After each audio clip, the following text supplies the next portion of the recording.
Joe talks about Joe. And now, your host, Joe Slepsky. Hello, listeners. Welcome back to Joe on Joe. It is me, your host, Joe Slepsky. And I'm working injured this week, so we might have a truncated episode, which some of you listeners might be like, thank God he's not going to prattle on for another hour and a half. Listen, last week was a double-sized issue. It took a little longer to get there. But this week, last night, your podcast host took a tumble, and I fell while I was corralling my dogs outside in front of my house. Imagine two ghosts sneaking up behind you, one pushing you from the top, like over-undering you, right? One bending behind your knees and the other pushing you at your shoulders.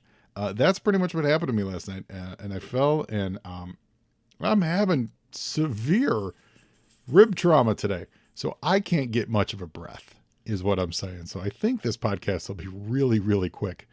But I didn't want to miss it. And I didn't want to skip a week. And I didn't want to just come on and say, hey guys, I'll be back. Cause, it's just, we'll play injured, but we are going to play injured today. And so with that, we're going to real quick jump to our sponsor, the Movies in a Mill podcast. Listeners, I know what you need in your life. You need more podcasts. And you also love movies. So why not do a podcast that's about not one movie. It's about not two movies. It's about 3 movies and a meal. I'm talking the Movies and a Meal podcast.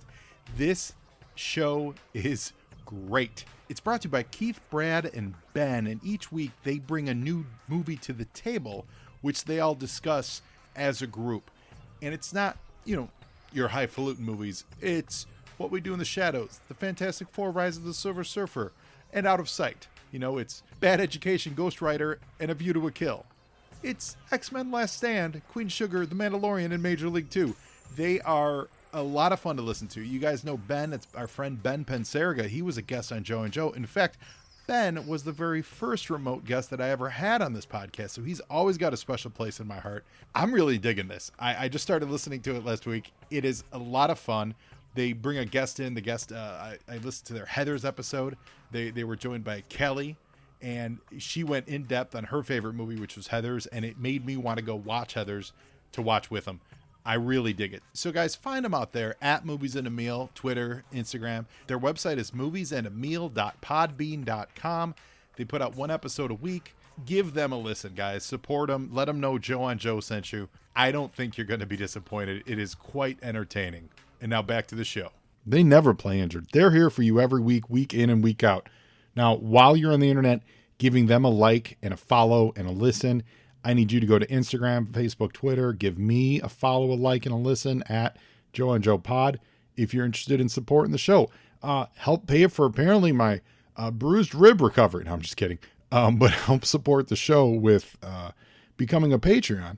You can access every issue of Joe on Joe, and that includes all the issues of Joe and Joe Illustrated, which we started doing. I started from issue 1.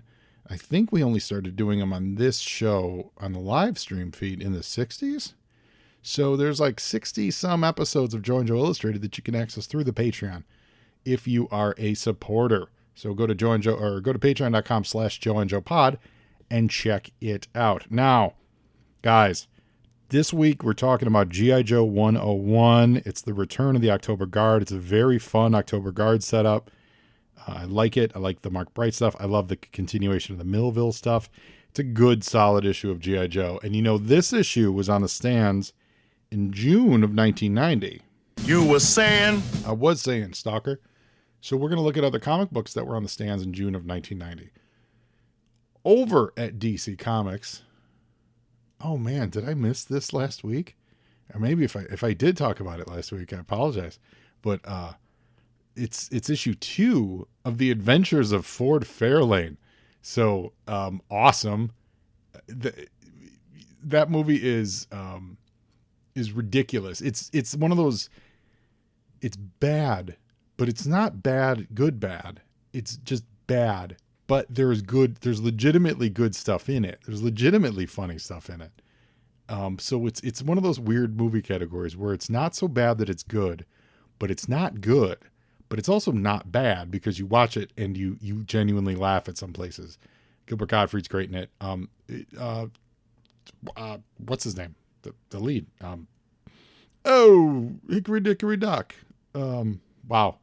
You could tell I'm on some painkillers today because I can't remember what his name. Andrew Dice Clay, for God's sake. He's pretty great in it, like he's playing himself, and that's what you need in a movie like this. It's kind of like in Howard Stern's Private Parts, which is a pretty entertaining movie. Howard Stern's pretty great in it because he's playing himself. But The Adventures of Ford Fairlane, I love that they call it Volume 1, Number 2. And I know that all the books have volume, but it also, that kind of assumes that there might be a Volume 2 of The Adventures of Ford Fairlane. Like, it was going to be such a smash hit. It's great. I put Ford Fairlane in that category of movies like Hudson Hawk, where, again, not so bad that it's good, but not so good that it's not bad, but some genuinely great moments in it that I really enjoy. So yeah, that's so The Adventures of Ford Fairlane issue number 2 is out there. An important book in the history of DC is Animal Man 24. This is the Grant Morrison stuff. He's almost done with his run on it, and this is the culmination of his like fourth wall breaking meta commentary. So in this one, the Psycho Pirate reveals that not only does he remember Crisis and pre-Crisis and all that stuff, but he also can, he knows he's in a comic book, and that's a conceit that spawned it spawned the Crisis spawned the Infinite Crisis crossover, but he was a major player in that. I believe Grant revisited his use in Final Crisis 2, not Final Crisis as well, not Final Crisis 2. I don't think there is one. But it took a formerly just a B level. I think Psycho Pirate was an old World War II villain. I think he was around that long. And it elevated him to this kind of cosmic other, which is weird, because he's got that Medusa mask, and it's the mask that does it, not the person. But it really just, it took this B-level weirdly dressed character, and it made him vitally important to the chronology and history of the DC universe. So that's pretty cool.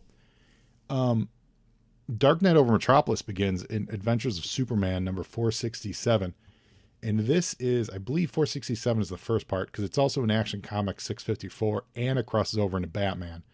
And I think Batman is last month, or is next month. Maybe it was last month. But this is part 2 of, no, let's see here. Adventures of Superman is part 2. So is Action part 1? Oh, no, I guess it started last month. Man, I must have hit my head, too. So Dark Knight over Metropolis is a really nice 3-parter where a vampire is they're doing, it's like a vampire story that they're doing between Action and Batman. And it's pretty enjoyable. I like it quite a bit. And it's one of the early post-crisis team-ups, post-Byrne crisis team-ups, where they're showing that these two are actually getting along. Byrne had set him up a little bit as adversaries in his, like Man of Steel stuff, which I liked. I'm not going to actually like that Batman might be mistrustful and they're not immediately best friends. So this was the crossover that really kind of started that healing that rift and saying that, yeah, maybe Batman can trust Superman, the alien from another planet. Green Lantern Volume 3, Number 1. This was my very first Green Lantern number 1. Technically, it was everyone's first Green Lantern number 1, because this was the first Green Lantern number 1. The previous Lantern series spun out of Showcase. I don't think, was there a Green Lantern number 1? I feel like there wasn't. I feel like it was one of those titles that spun out of Showcase and just picked up the numbering. But even if it was, I take that all back. Either way, it was the first Green Lantern 1 in 30 years. Oh, you know what? I think I'm getting that confused with Flash. It was the first Green Lantern number 1 in quite a long time. So this was for me, I definitely jumped on at this point. This was the Hal Jordan having the Silver Sideburns era. It was more Earth-based than the recent issue. Well, the Green Lantern Corps was pretty Earth-based, but it was a lot of the core stuff. This was Earth-based with Hal and John and Guy. So it kind of shed a lot of the aliens and just focused on those three. And then it would rotate stories and highlight Hal, then highlight, Guy, then highlight John, then highlight Hal again. And it was really Hal's book, but it made room for a lot of the other guys. Gave him a lot of places to shine. It launched Guy Gardner into his own series. The Mosaic, in about 2 years' time, they do a year and a half time, they do a series called Mosaic in Green Lantern, which launched the Jon Stewart series Mosaic, which was amazing.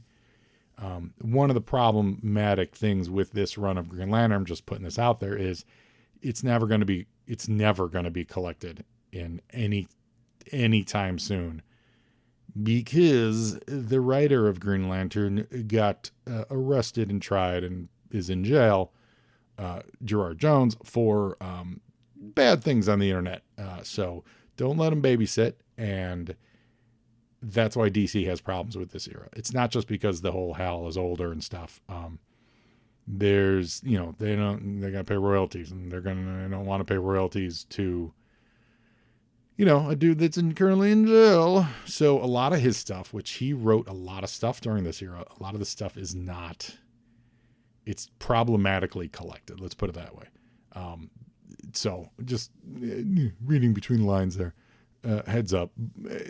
Having said that, they're good reads, they're worth picking up in the back issue market. You're also, in that case, you're not putting any money in anyone's pocket other than your local retailer.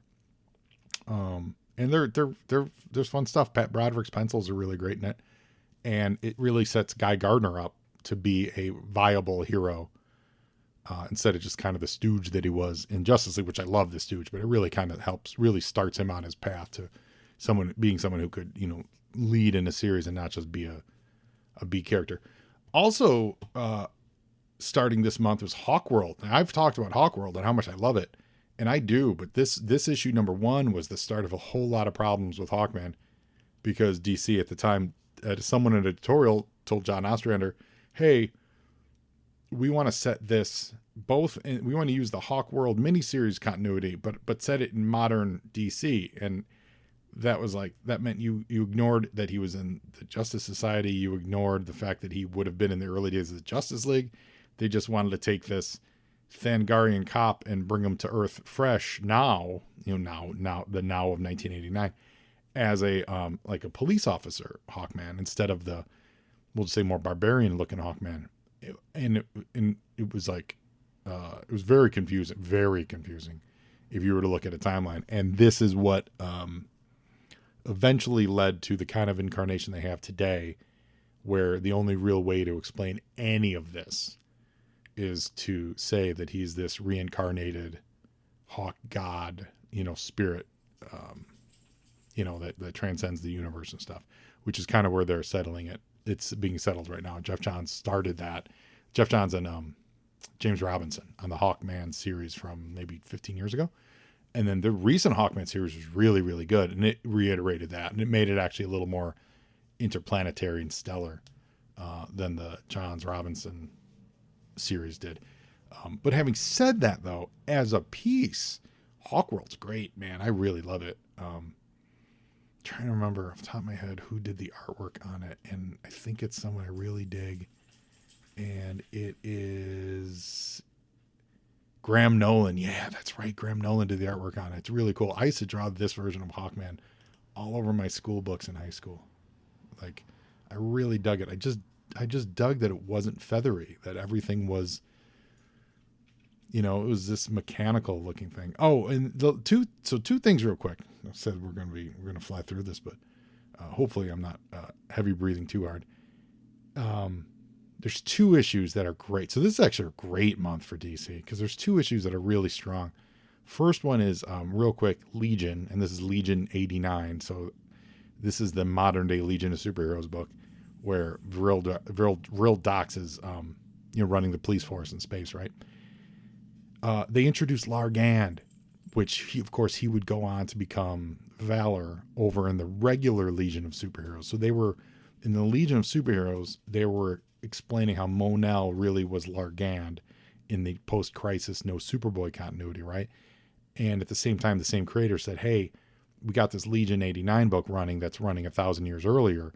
Let's introduce the young Monel and show his early days where he was hanging out with this group called Legion, which then would partially inspire the idea of Legion in the future. It's a great idea.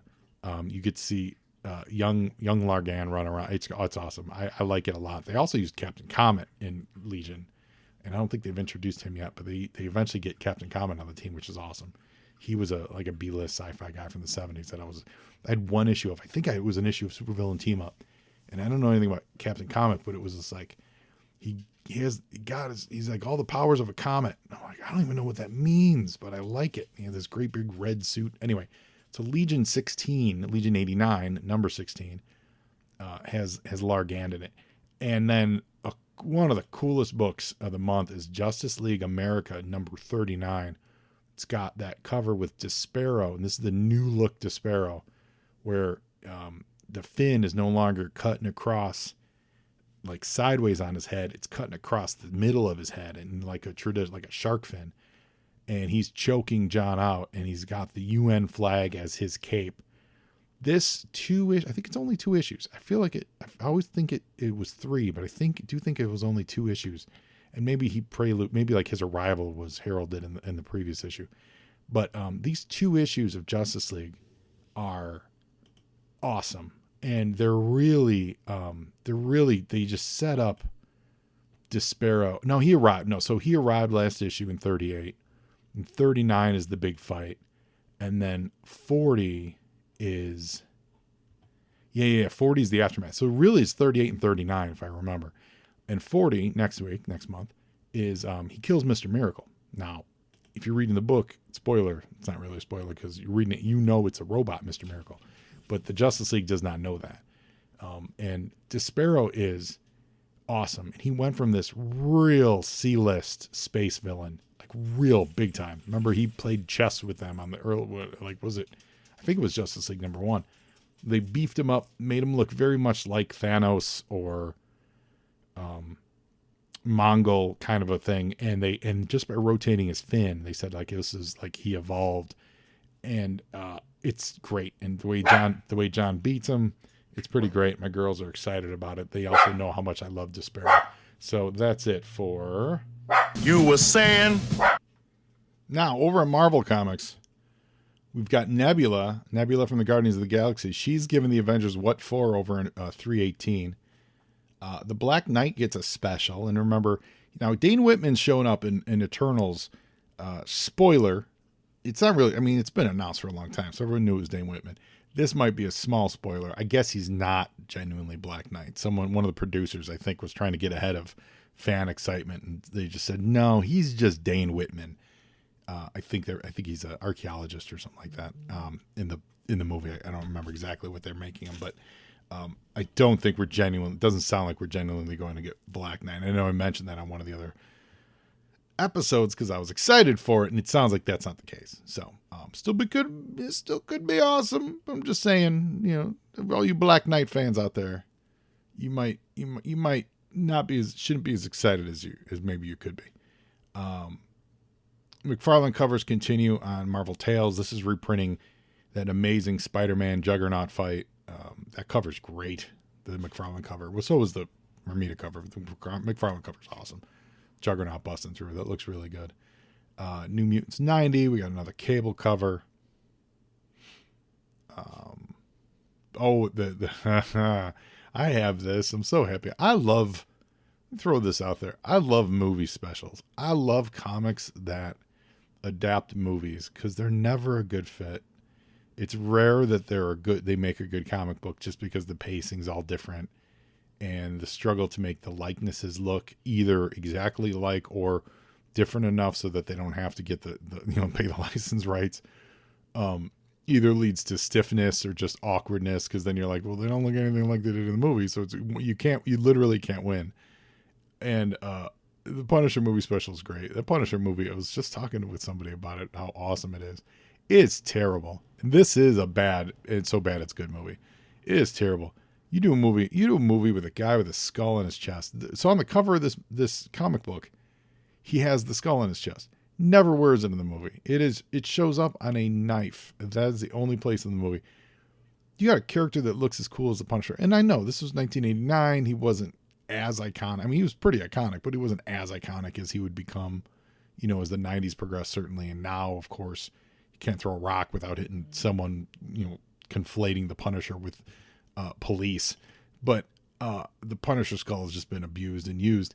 However, you got someone who that's his look, and how do you make a movie without having that in there? I don't understand it. But the Punisher movie special is choice. Like, you should, if you ever see it in a back issue bin, you should just always buy it. Buy every movie special you can find. I mean it. They're always great. There's always something fun to be had with movie specials. I absolutely adore them. Let's see here. Oh, X-Men Spotlight on Starjammers, issue number 2. So this was a new Starjammer story. This is a weird one because the way the trade dress makes this look, and I'll stand by this opinion, because for years I thought this was a reprint. It's not. It's a new Starjammer story. And I think I had it in my collection for years. I never got around to reading it until I got around to reading it. And it's a new Dave Cockrum, Chris Claremont Starjammer story. And it's good. But for some reason, the trade dress, hold on, Shirley. I take that back. It was not Chris Claremont. It was actually, I'm looking into it. It was Terry Cavanaugh who wrote it. But it's a good, fun story. I remember really enjoying it. And, but like with where it says X-Men Spotlight on it, and just the way that it's just put together always made me think that this was a reprint of like the X-Men Starjammers adventures. It's totally not. It's totally a good story. Like, I'm here for it. It's pretty good. And it's got Excalibur in it. It's got Shadowcat and Captain Britain and Nightcrawler, Megan, Lockheed, and all that stuff. It's got the Imperial Guard. It's a solidly strong X-Men story, and it gets zero love because I think it just went under the radar. What else? Ooh, Marvel Masterworks number 2. It's Captain America number 2. So I wonder, is this the second Marvel Masterworks? But remember, this was Marvel had just started collecting them, these hardcovers, and I had, what did I have? I had the first few. I had X-Men, I had Spider-Man, I had FF. So this is genuine. This is Captain America number 2, not Marvel. So this is this picks up with like Cap post his Tales run. That's what this is. They just released their 300th edition of Marvel Masterworks. And there are some people out there, and then, they don't do second printings of these. There are people out there who will pay good money for your Marvel Masterworks. So if you're a collector, hold on. Sorry, part of the rib trauma is I can't get up and get my dog to be quiet as quickly. See, that's happening right now. All right, now I got a dog in my lap now, so hopefully she'll be quiet. If you've got Marvel Masterworks in your collection, don't be so fast to get rid of them. You should check them out because there are some of them that go for a real lot of money. Now, earlier I said they don't do reprints. They do, but they do with like different trade dress. So there are collectors out there who really want these first prints. And for some of the more obscure ones, they can go into the hundreds of dollars, and they were, $50 books, and they're just reprints really. But, personal experience where I picked up a few of these at shows when they were surplused to buy for like $10. And a couple years later, because people want to complete their collection, they go for some crazy money. So, if you've got some random Marvel Masterworks in your collection, don't be so fast to get rid of them, is what I'm saying. Do a little research before you trade them in at your local comic shop, because they may be worth a little bit of scratch. Oh, I think that's it for X-Men. I think we're good. Shirley, you have any opinion on that? No, you don't. You were saying? Now we're going to go over to the movies. In February 1990, and February 2nd, a bunch of boring movies. What do we got here? Cinema Paradiso, which I remember, I've never seen it, but I remember that was really critically acclaimed. Heart Condition with Bob Hoskins and Denzel Washington. An American, I kind of remember this, buddy fantasy comedy. Doesn't one of them get the, yeah, it doesn't like, one of them gets the heart of the other one, and it's like a racial, like, I gotta be okay to black guys now kind of a movie. I think that's what that Heart Condition movie is. Like where Denzel's a ghost, or maybe I don't know, somebody's a ghost, and it involves a heart transplant. That's what I recall. February 9th, Hard to Kill, Steven Seagal, Ay Caramba, Kelly LeBrock. Oh boy. Steven Seagal's, he's terrible, but all of his best movies are like the three-word titles. Let's see, Loose Cannons, Stanley and Iris, Jane Fonda and Robert De Niro. Oh, I kind of remember this movie. I've never seen it. That's February 9th. February 16th. Wow, this is a rough Madhouse. Oh, wow. Kirstie Alley and John Larroquette in Madhouse. That is striking an old memory, but I don't ever remember seeing it, but I kind of remember this movie. And on February 23rd, the only real movie of note this month, like that, I mean, Hard to Kill, come on. But Nightbreed. Clive Barker's Nightbreed. This is a good flick. There's the regular version, and then there's a really easy to you get your hands on like director's cut or extended cut of Nightbreed. It's pretty great. Nightbreed's entertaining. It's a fun movie, and it was a good comic book too. Friend of the show, Mark Andreyko, wrote it for Boom. I think Boom had and it ran like 20 some issues. It was pretty good. Revenge with Kevin Costner, right? Yeah, Kevin Costner and Anthony Quinn, Madeline Stowe. But I'm sure it was Kevin Costner sleeping with Madeline Stowe, who was married to Anthony Quinn. I've seen this movie years ago. Directed by Tony Scott, so it was probably directed pretty entertainingly. But I promise you, that's what that movie was about. And that's it. Quick tease for next month. March 2nd, it's a big movie. Big favorite of mine. Big favorite, I'm sure, of all of yours. So, yeah, kind of a slow month of February for... You were saying? And now, mass is ready. All right. So, we got a great cover by Lee Weeks. I appreciate Lee Weeks' work. I like his work, actually, more than appreciate it. I really do. I like his work. He comes, I don't know if he actually went to the Kubert School, but he comes from that Kubert School of art. Kind of a small hatch work and very earthy, very organic feel to his characters. I like it a lot. It's the October Guard, and that's always fun. What I'm not a huge fan of on this is the I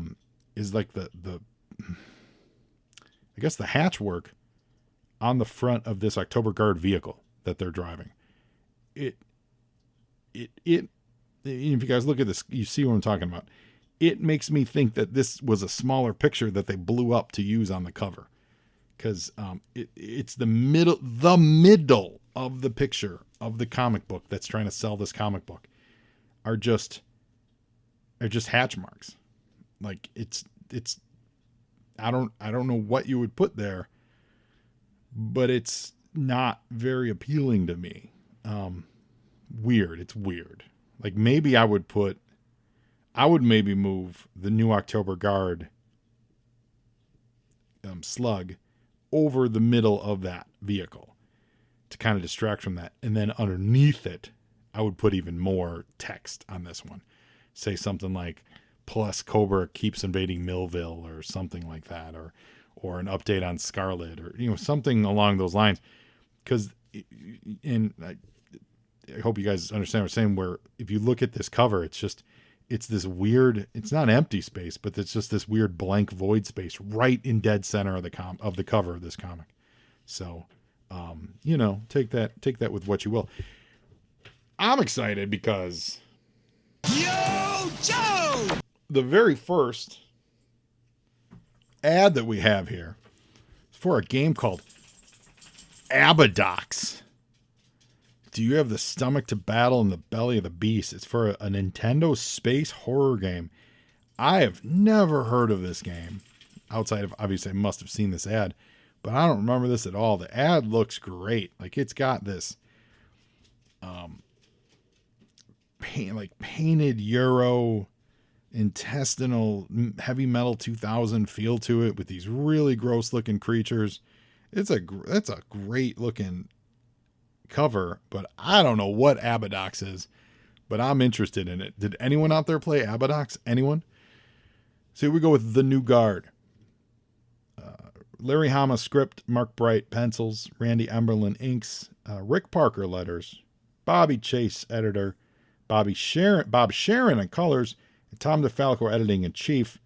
And we pick up where we left off last week with Mutt and Spirits. The moments after that, they got shanghaied or ambushed by his uncle. Now his uncle we know is brainwashed, so they're getting escorted out of his uncle's house by a bunch of vipers with their pistols and their lasers, all drawn on them. Speaking of drawing, the level of detail in this book is great by Mark Bright. Yo, Joe! And Randy Emberlin. Let's give him credit as well because he does a really nice job. And outside we see that the Hiss tank that Mutt and Spirit drove up in is still parked outside, and that guy, his name's Russ, I believe, is sitting in the cockpit of the Hiss, and they have a bug pulled up, a Cobra bug, which out of water, gotta say, looks really stupid. I think I recall feeling this way as the toy, seeing it on the shelves, going, that is not an attractive like land vehicle, but in the water, I think it works great because it's got those round surfaces and everything, and it feels of a water element. But man, does it look kind of silly on land. But the bug where all the vipers came out of, that's parked out front, and they don't think anything of a Hiss tank being parked out front either. So it's kind of like Russ is kind of hiding in plain sight. So as they get escorted out, Mutt comes running by. Remember, Mutt was chasing a cat. Or I'm sorry, Junkyard comes running by. Remember, I'm Mutt, he's Junkyard. And because Junkyard's the best and dogs are the best, he just stops when he sees his master. And Mutt is trying to whisper to Junk to keep going, don't get into this. Go live out your life and be happy. Because if you mess with these guys, they'll shoot you and because the vipers don't know that the dog's with Mutt. Yo, Joe! Except Junkyard is so great when he sees Mutt get clobbered by the butt of one of the lasers by a viper. Junkyard doesn't waste any time, and he goes into action and he starts attacking the viper, which then gives Mutt entree to punch out a viper and Spirit as well. So they're making their break for it, all thanks to Junkyard. Dogs are the best, except when they trip you in your front yard. I can't even blame my dog for that. She was just being herself. I tripped over myself and fell and hurt myself. So I can't, Mary Jane, I'm not blaming you. You're still the best. So they just beat the heck out of these guys. They grab their guns. I love the low camera angle that Mark puts on this last panel. He makes it look natural that they're reaching down to pick up these guns. That's why they're both squatted to both be in the camera view, as you also get the view of the porch of more vipers pouring out. Like, this last panel is really cool. I like it a lot. Yo, Joe! And they mow down all the vipers. Smart move when you're drawing, for like a kid, kid book, and you have to draw people getting shot and stuff. You kind of go in a shadow, and so you just show the effects of it, but without getting into a lot of the gore of it. And that's what they do here. And the whole thing is happening at night, but it's a smart shift in the art, so that's good. It's one of those things where sometimes it's, quote unquote censorship, or just, leaning towards the not showing everything, can sometimes lead to a more artistic choice, which I think happens there in that top panel. Russ is manning that machine gun though. He's actually the one shooting all these vipers. It's Russ the vet. I forgot that he was in the back of the Hiss. And sure enough, he can't drive and shoot. So they need to get in the Hiss and take off, and they're doing that. And there's a little letter note. Russ was arrested by vipers after he resisted the Cobra takeover of Millville in the last issue. Here's a note that editor's note is everything. We need more editor's notes in comic books. We need more referring to old issues to get people to read more comic books. When you have a character doing something. It's okay to reference a previous issue, and it's okay for the editor to step in and say, Russ is here because he resisted Cobra. Go read last issue. Getting away from that type of editorial hand and editorial conversation with the reader is one of the reasons why sales have dropped over the last 20 years. Everyone wants to be so artsy about the book. You're still selling a product, and you still want people to go, oh, I better go pick up last issue so I see what they're talking about. Man, do I hate that we don't use those anymore. Hate it. Yo, Joe! And I know every once in a while they'll show up, but when they do, it is just a welcome respite from just a desert of bad editorial, of editors not intervening, and making the book a better sellable product instead of, just it's a good looking comic. Okay, great. We still need to sell more books. So now the Bug and the Hiss are having a little shootout. It's great here. I feel like this is a commentary by Larry on the toy designs, and I really do. So the Bug shoots at the Hiss tank, and because the Hiss is designed for, land warfare. And so it's got, they said, thank goodness for adequately sloped composite frontal armor, because it was designed to be a tank. And it was, in the Hiss, as realistic or unrealistic as it may be, it's still cool looking tank, and it looks good, and it's built to be a little more productive. The Bug just looks like it was designed in a toy lab. And that's what we get. Spirit with one shot takes out the Bug and destroys it, pointing out that the Bug doesn't have that adequately sloped composite frontal armor, making it ridiculous for Cobra to be fighting anyone in the Bug. So I absolutely took these two panels as a commentary on the state of the new toys versus the old toys. So now they're making their way out, and they need to, Russ the vet has an idea of where they can get some help. So they make their way out of town as the Televipers call in some airstrikes. Yo, Joe! And here come the Fang 2 choppers. And a nice little perspective here that Bright gives us. It's got a long panel stretching the height of the page. Camera kind of underneath the chin of the Televiper as the helicopters go overhead. It's good. And actually it gives you a sense of motion, because from where the camera is, it makes your eyes want to go up the page, and like go up and over to the right.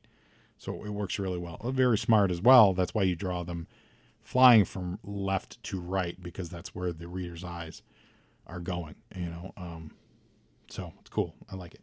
And then and then you see that the fangs are flying over the city, and they're heading towards that Hiss tank.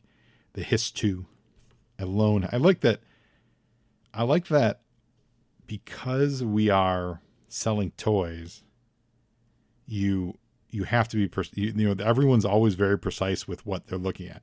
So instead of just saying alone Hiss, which is, I 100% believe is what people would be saying. They're like, alone Hiss 2, and later on they're like, there are no friendly Hiss 2s in the area. So that's pretty funny. So they see it, and they launch some missiles at it.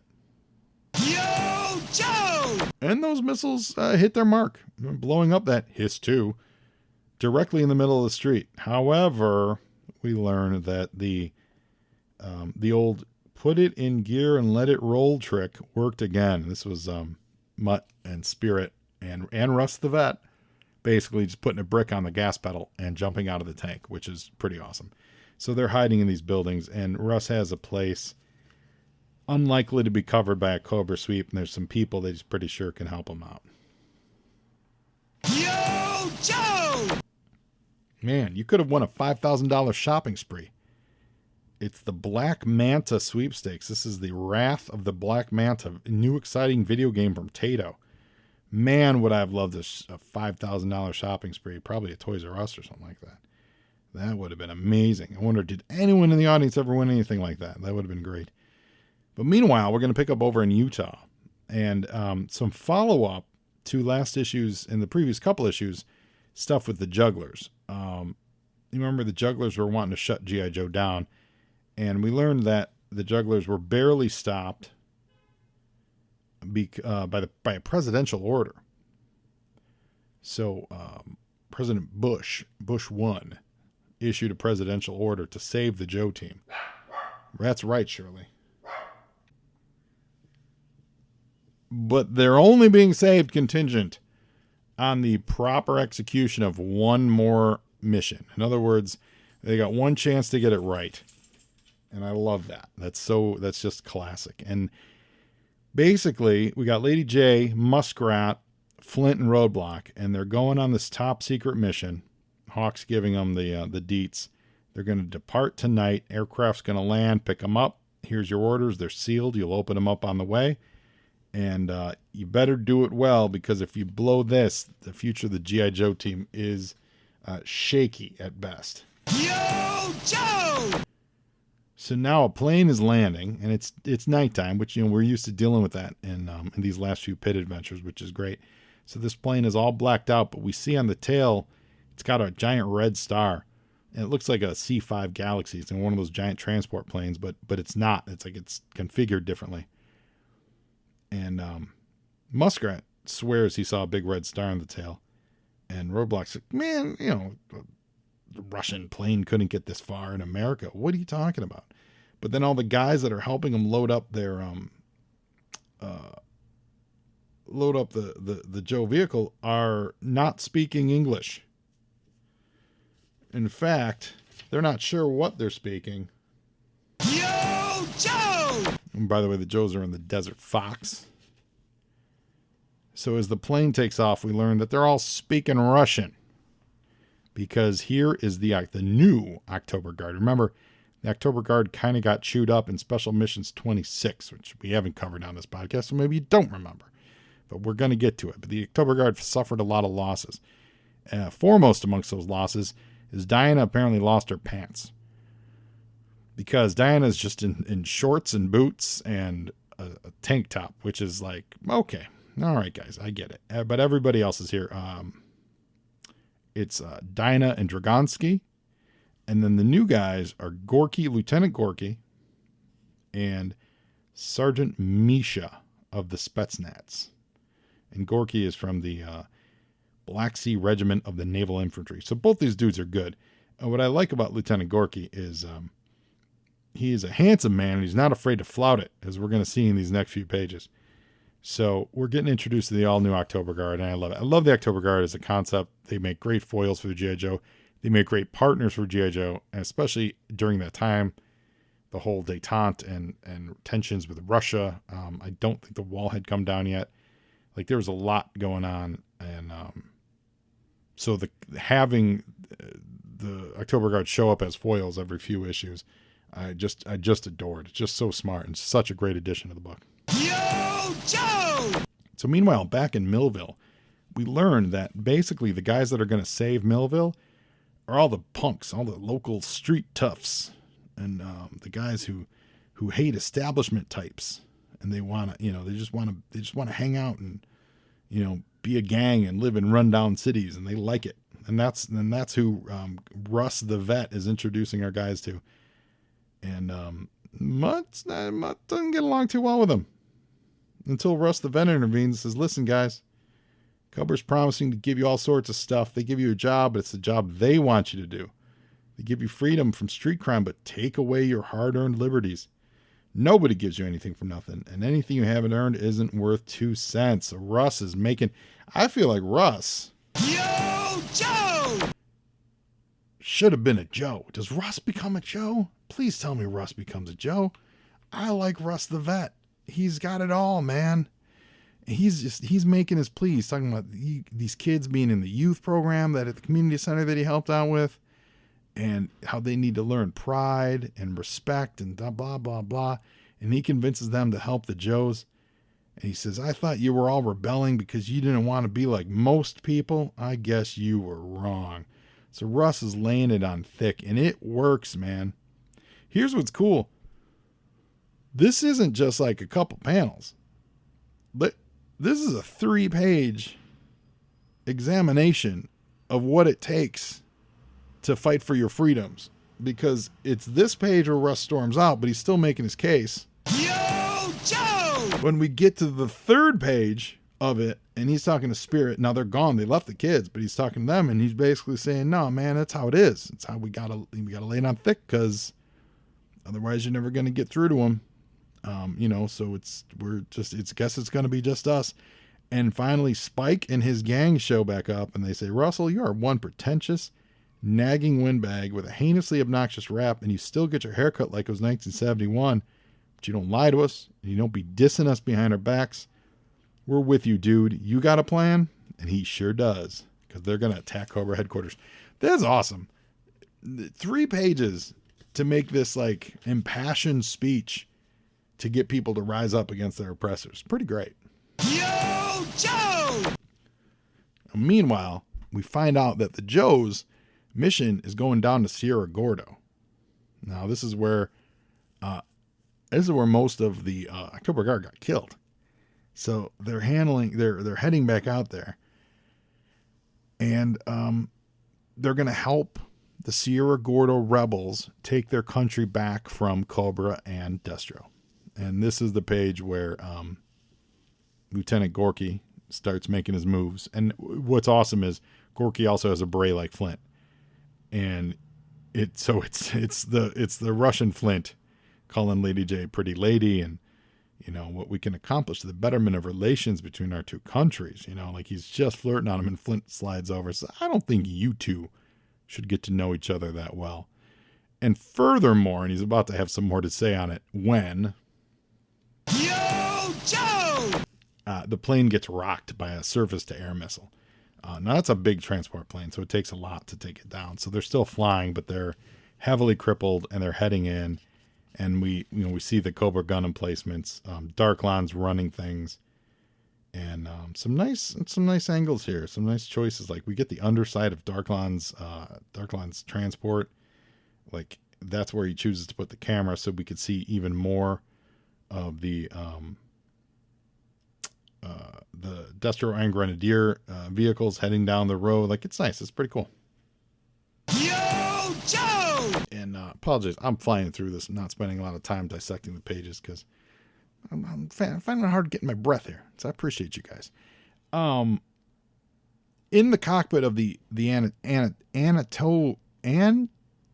Antonov, that's the ship that they're on. The pilots, the plane's all shot up. It gets even more shot up, but these pilots are going to bring it down in one piece. That's their job, and so they're going to stay on duty to do it. The Joes and the guard, they use the vehicles in the back as cover because this gunfire is ripping right through the hull, and Darklon doesn't want any survivors. But the pilots are bringing it down, but they're going to have it rough. Yo, Joe! This part is weird, and it gets a little fast and furious-y here. So the plane comes down too hard and too fast, and so the wheels are down, but the gear collapse. So they're just skidding on the belly of the plane, which is fine, totally fine. But the pilots get killed, and who's it? Lady J and Flint head up to the front, and they get to the controls of the plane, and they're I'm sorry, it's not Flint, it's Gorky and Lady J. The beret threw me off. Pardon me. So they run up to the controls of the plane. And remember, this is a jet plane. It's not like a propeller wash plane. And it's riding on the belly of it. Yo, Joe! And they use the ailerons and the flaps, and they kind of flip the plane into a 180. And if we're to believe what they're saying, is they're not going the other direction. So, and not only were they able to like put the plane into a skid out on its belly, but now they're sending it in another direction. It's one thing to skid out and just stop. And I feel like the artwork is skid out and stop. But the dialogue says now it's coming straight at us. That's the part that I don't think is viable. As far as like the stunt they did. Like I'll give you the skid out on the belly and get the plane to stop, and so now you're facing them because this plane loaded via the nose cone, actually. Oh, but they are coming out the back ramp. There's some logistics here that I don't understand. But according to that might be scrap iron. I'm not sure. But according to somebody here, it says it's coming straight at them. And and of course, yeah, there you go. Why not start the outside lawn work? Any hoots. We're gonna wrap this up real quick, guys. Yo, Joe! So, in the interest of everything being what it is, you guys are loyal listeners. I appreciate you. Basically, the Joes make their escape. Man, this is obnoxious. This is awesome.